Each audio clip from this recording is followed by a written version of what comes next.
welcome back to our build. We are going to go through here and inspect all the parts that we pulled and see what we need to use, reuse, or what needs to be replaced. So enjoy. Remember to like and subscribe and share. So we're going to look at the parts that we got pulled out of here and see if they're reusable and what parts need to be replaced. So Daniel's going to bring up different parts. Yep. So here we've got a piston. Everything looks pretty good on the piston. In my eyes, what we're looking for here mainly is the skirt wear. It's pretty. So when you say skirt, what is the skirt, I guess? So the skirt of the piston is this right here. Okay. And on the opposing side right here. Okay. These can come in various shapes and sizes and dimensions, coatings, non-coatings. It's a coated skirt. That's the black portion sitting on this. Okay. And the wear, you're looking for vertical scratches or anything that's, if it doesn't look good, it's not good. So if it's been gouged or missing or, material. Yep. Okay. That'll indicate that something bad has happened and you need to look into it further. Now, any kind of light scuffing kind of will pass maybe? Yeah, light scuffing is not too bad. I've ran probably more than light scuffing before and been fine. But this looks great. All it really does is it's just slightly worn. There's no vertical scratches on this anywhere. This one, there's one right here. That may have been on the removal of this piston. Okay. Because these pistons did come out of, it was kind of essentially a frozen motor. There's some scoring and stuff on the cylinder wall, so that might have just been upon removing it past any debris. Okay, but you don't think that'll be an issue? No, that is just fine. The other thing, so you're also doing bearings in this motor. Yep. And the big reason is these bearings are getting pretty worn in. Oh yeah, I see the little. You can see the little bit of browning right there. That's the bearing. So anytime you are rebuilding engine, it's probably good to always replace rod bearings regardless, right? Mostly. You can, if you take a motor apart or if you're looking at something and then the rod bearing just looks immaculate, there's like, if the whole thing looks perfect, if you're not pushing it too hard either, there's not really a point in replacing the bearings. But now we do plan on maybe in the future putting some, forced induction on this engine. So yes, it's probably a good idea just to change them regardless. Yeah, in our for case. That reason, yeah. Okay, yeah. Cool. You can go with a different style bearing, a race bearing or something of that sort. I got you. And I know that Clevite, is that how you say it? Clevite? Clevite, Clevite, yep. Okay. I noticed that they have some of the race bearings as well. Yep, so they have the H series. Okay. H series. Yeah, I may look into getting some of those then. Yep. And then what was the spot that you were pointing out to us on the bearing itself that is questionable? So it is a spot in there. It's just that brown spot. It's just showing that there's more wear than there should be. Okay, cool. And once it gets more wear in there, essentially you've got a bigger tolerance in there and you lose oil pressure. That's kind of what you're seeing if your oil pressure is dropping, is wear. I got you. Now, as far as the rod, is there anything that you're looking specifically for that? See if it needs to be replaced or changed out? There's kind of a visual inspection. Upon disassembly, it's always good to, before you pull everything apart, to see if you can rock the rod back and forth on the piston and the crank simultaneously. That'll tell you if everything's kind of straight along the axis there. It's not binding up or anything. Okay. Now, these type of rods, this is just a basic VK56 DE. It's the non-variable valve timing one, I guess. Yep. And then it came out like an 04 Titan. Yeah. Those style rods, like, is there any advantage to the OEM rod compared to other OEM rods that tend to fail, or do those seem to be kind of stout? These are stout. In the world of VKs, I do not believe that there's a difference in the rods between the DEs and the next generation. I don't remember what the VD or something like that, variable. Yeah. I don't believe that those rods are any better. The Nissans are all, I don't want to say too much, but a lot of Nissans are forged from factory. Right. So these are just stout rods anyways. Yeah, but we're not saying that these are forged. They're just, there's a tendency that they could be, or I believe I'm almost certain that these are forged rods from factory. From factory, okay. Yeah. That's wild. See, I didn't know that. They may not necessarily be the strongest. They're just forged because they can get away with, minimizing material, making a good stout motor that'll last people a long time. And you guys are using I mean, you got the stock rods, pistons, and everything in your all's VK. Yes. And it's running 7 pounds of boost right now? Yeah, we're running 7 pounds on stock rods, stock pistons. And we've turned up the limiter from, I believe the factory is 6250 or 6200, somewhere around there. We set it up to about 7200. So 7,200 RPM out of a V8. Out of a V8, yep. That thing is just screaming. a completely stock motor. Any numbers on that yet? Dynoed or? No dyno numbers, but we're calculating about 500, 520, somewhere around there to the crank. Oh, shoot. Okay. And we have more to go. Sweet. All right. I'll let you continue. Sorry, I didn't mean to sidetrack you. Oh, you're all good. These rods are not the rods, the pistons from these are a hyperpurectic. It's a funny word. Basically what it means is it's essentially a cast piston. I believe it's got a higher sodium content. So these pistons are good for everyday motors where you have your regular person that starts the motor up, they get in the car and they start driving. These have the least amount of expansion and contraction with temperature. So that's essentially also why you'll see that these pistons usually come out with almost no skirt wear, or it's fairly nice. This motor, I'm sure you've mentioned it before, it's got 140,000 miles on it. Right. So it's got miles, it's got some time on it, and it still looks great. And that's and it was overheating. That's why it was pulled originally. Yeah. So yeah, even with the overheating, that's kind of why these pistons look as good as they do, because of the design. Right. But you do lose the ability to make a lot of power because they're not forged. Okay. The downside with forged is that they have to be clearanced better. They have to be smaller because they grow more with heat. I got you. And they do make forged rods and pistons for these engines, so that's kind of a plus. That might be something I'll put in there later on, maybe, but I don't know. I think I can't remember where the kits come from. I'll have to do the research. I know at the end of the video, I'll try to put a list of like different parts and where we're getting them from, maybe the cost. But yeah, we're just more or less just trying to show like what you should replace before putting it back together, essentially. I know like the rod bearings or the piston bearings were not bearings, piston rings. There we go. They were, most of them look okay, but I think we're going to replace them all anyways, just because, you know, it's a good thing to do. Just once we're here, might as well do it. Yeah. But cool. What are any weird parts about the piston that you're seeing that to look at, like maybe the tops of them, see if any kind of valves have hit or anything, or? You could look for that. I guess if it's a motor that's new to you and you don't know the exact history of it, it would definitely be a good thing to go through and look through. But the history of this motor was with your friend. Yep. Yeah. Its whole life, pretty much. Yeah. He knew the story of it. They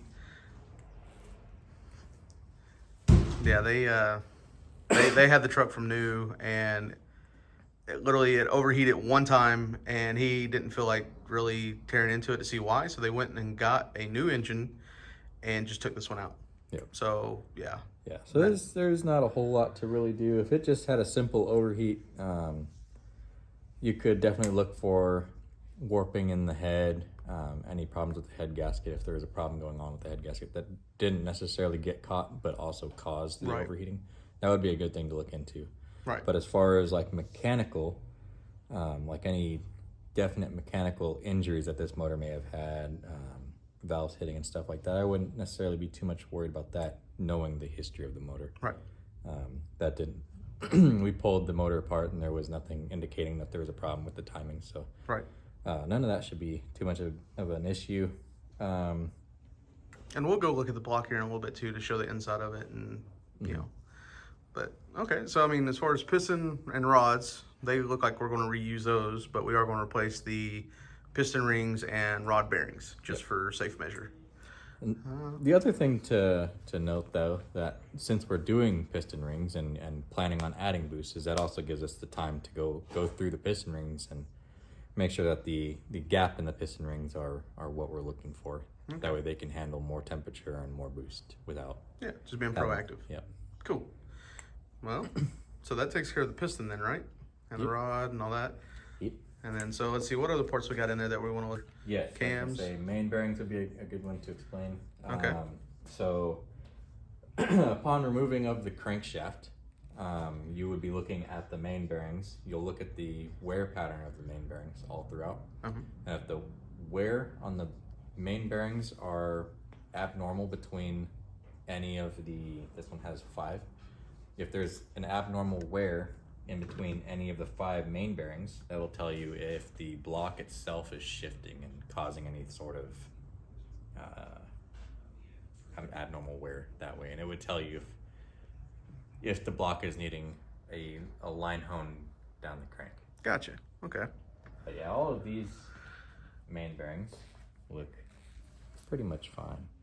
There wasn't really anything wrong with these bearings. A little bit of wear, but not anything crazy. Nothing to worry about.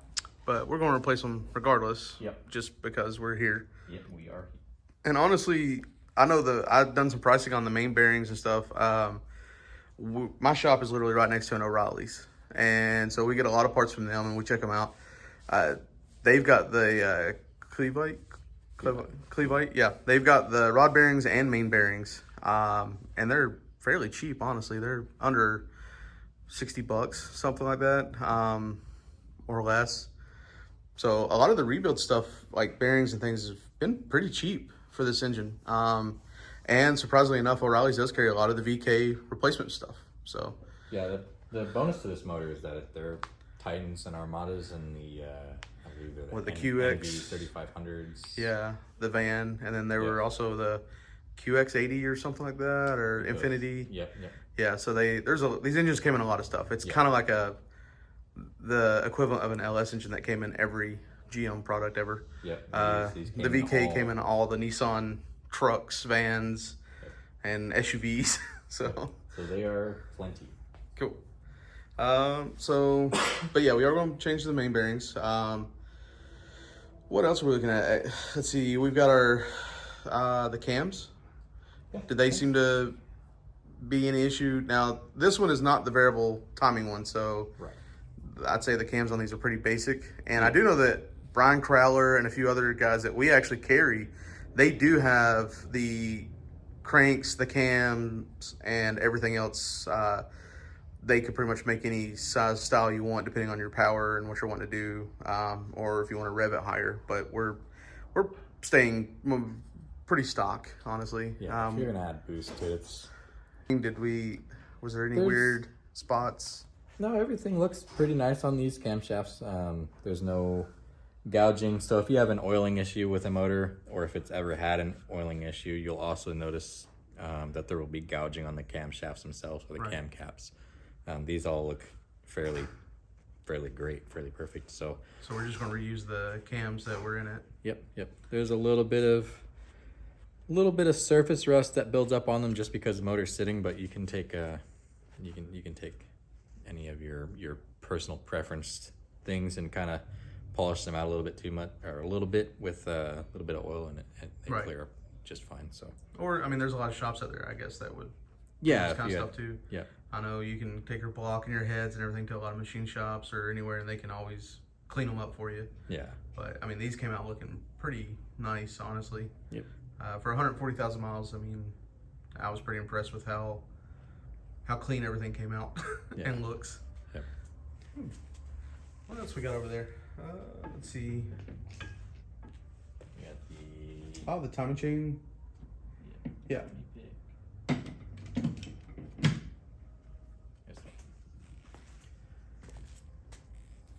So these are the timing chain guides that came out. Yep. We're going to replace the entire timing chain set, honestly. And fortunately enough, O'Reilly's carries that as well, which comes with all the guides, the tensioners, the chains, everything you need to do a full timing setup.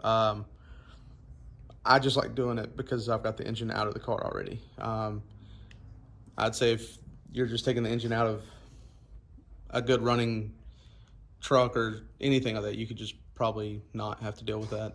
But yeah, I mean, if you're here, it's a nice thing to do, just because these things, they may be okay when they're sitting in the motor, and if you do not touch them and you baby everything, do oil change and stuff, it's probably okay. But yeah, if you're already there, these things just do become very brittle.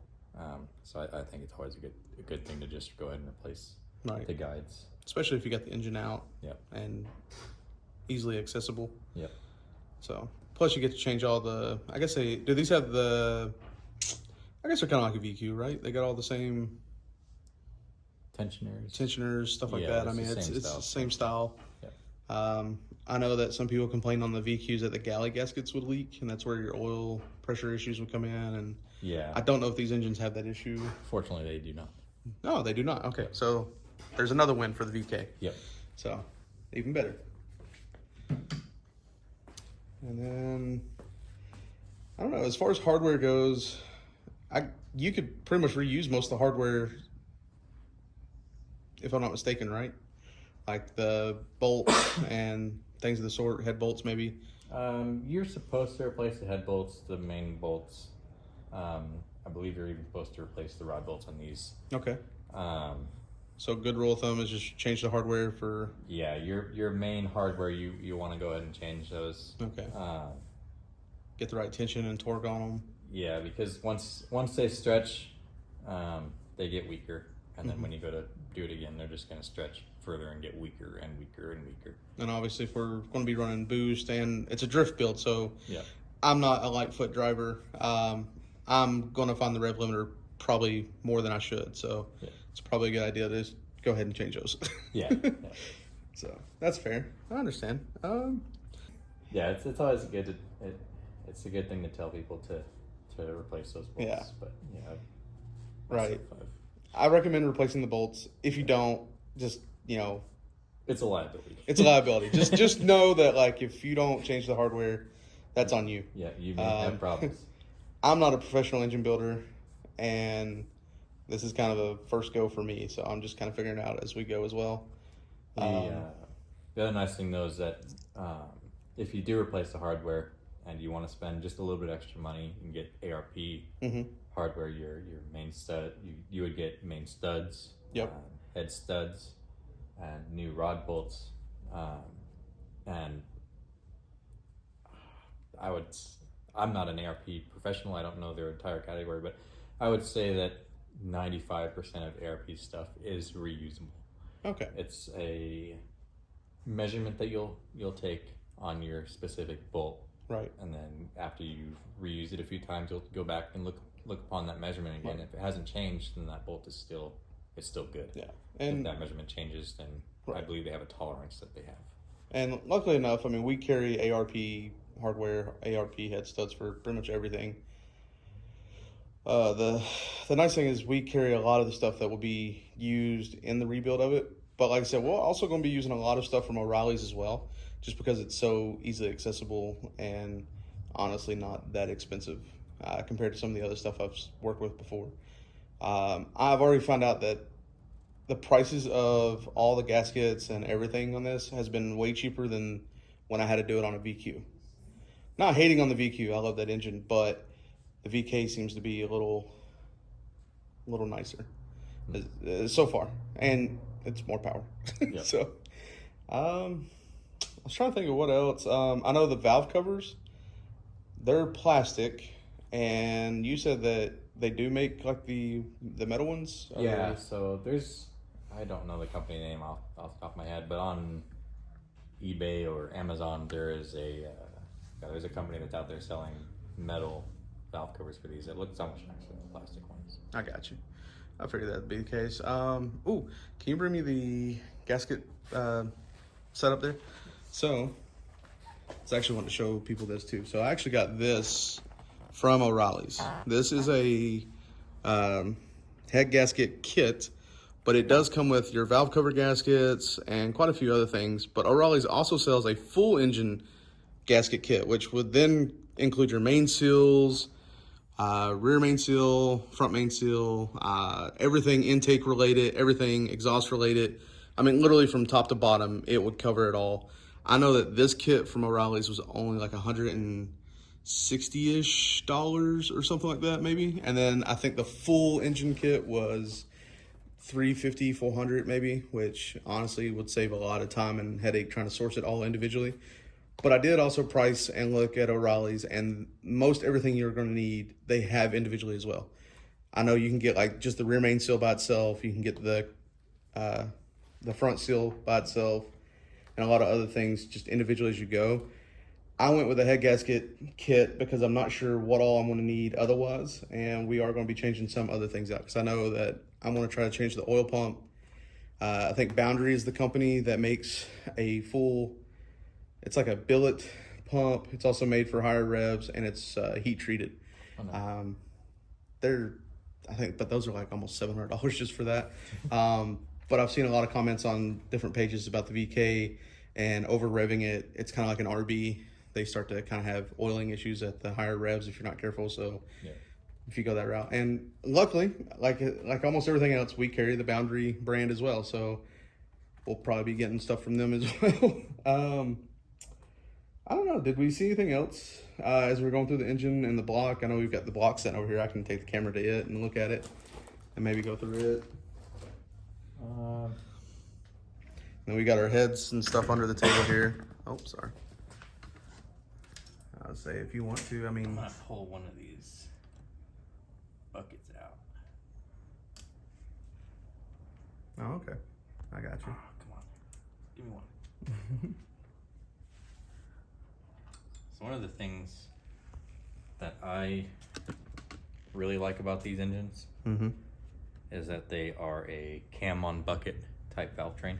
A cam on bucket? Yes. Okay. So the camshaft itself is bolted directly on top of a bucket that presses directly onto the valve shaft, or the valve. These particular ones, they are a shimless design. So these are machined, they are solid buckets, and they are machined. They have their own heights machined into them. You can get different buckets for different heights and get your valve clearances correct, or as much as correct as you want them. Right. But the reason why I like these is that there is no shim.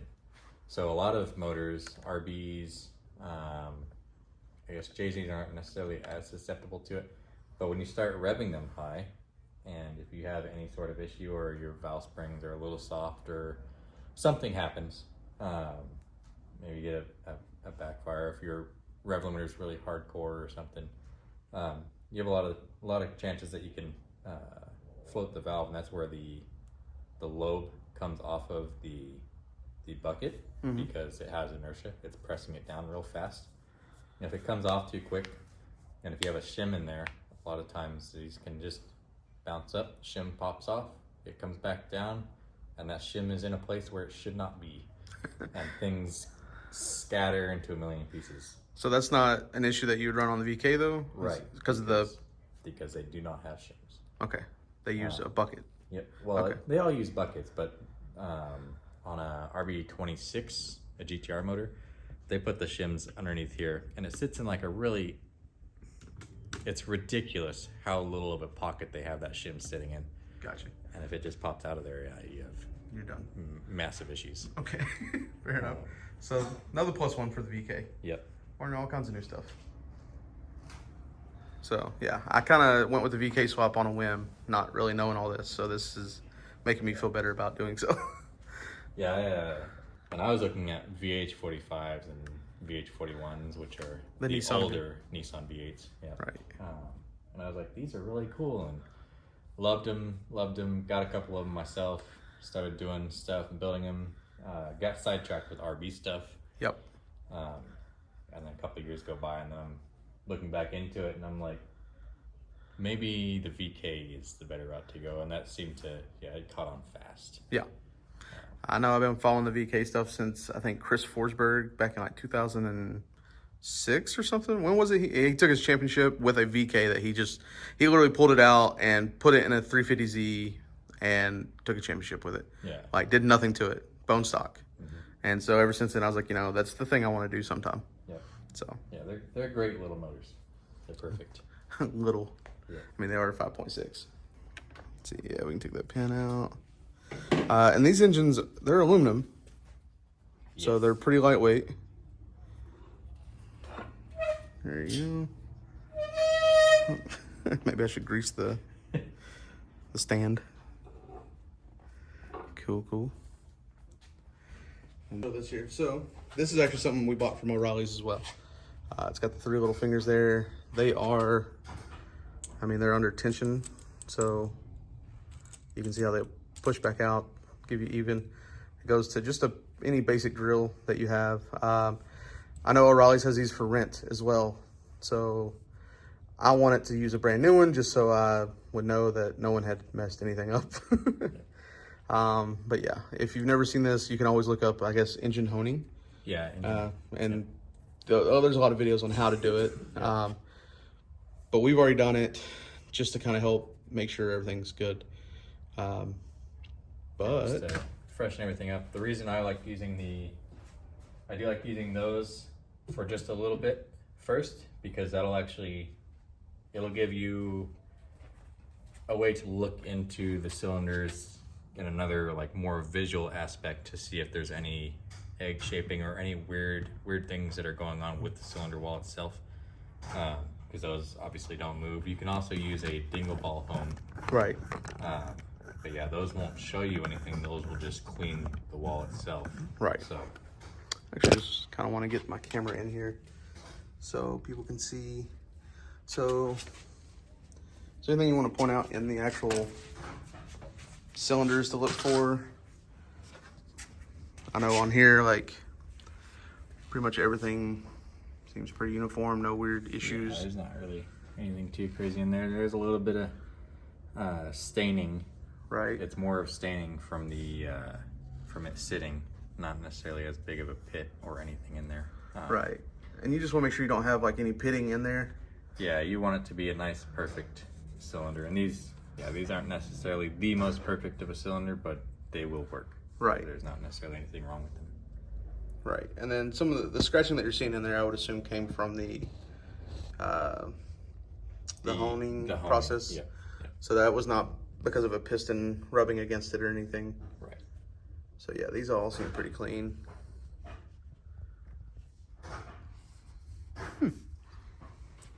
Simple enough. And then we'll go through and we'll probably have it cleaned up a little bit more. But yeah. Pretty stiff. Yeah, I'd say as far as heads go, I mean, they all look pretty basic. May have to get into those here in a little bit. But cool. That's going to be it for this one. There's the crank. A couple other parts. Obviously, we got all our pistons, cams, hardware, caps, timing chain, valve covers. We also like to use the plug baggies.